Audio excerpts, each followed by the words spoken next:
છેલ્લા 2 દિવસથી જો બારિશ પડી રહી છે અને આપ જોઈ શકો છો લગભગ સિઝનના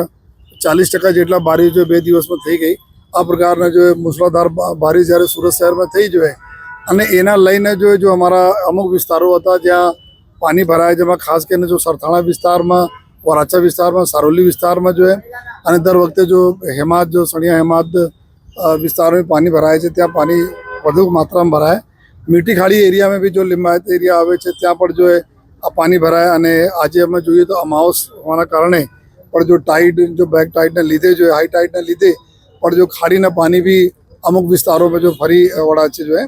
તો એના ધ્યાનમાં લઈને જો લો લાઇંગ એરિયા હતા એના પોલીસ અને આ કોર્પોરેશન તંત્ર જો સાથે મળીને જેટલા લોકો રેસ્ક્યુ કરવાના હતા રેસ્ક્યુ થયા જો અને અત્યારે આ પરિસ્થિતિને તાગ અમે લોકો કંટ્રોલ રૂમમાં લઈને જો પછી જ્યાં કન્સર્ન ફિલ્ડ યુનિટ અમે લોકો કન્ટિન્યુઅસ જો જાણ કરતા રહીએ છીએ. ટ્રાફિકના વ્યવસ્થાને બી લઈને અમુક જો અમારા રોડ રસ્તાઓ બંધ થયા, પાણી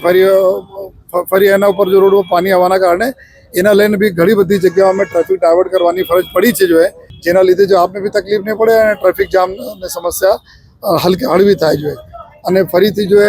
આવનાર 2 દિવસ ઓર જો વધારે બારિશના આગાહી છે એના ધ્યાનમાં રાખીને અમુક જો લો લાઇંગ એરિયા છે ત્યાં અમારા કોર્પોરેશન અને પોલીસની ટીમો ખડે પગે ડિપ્લોયડ છે.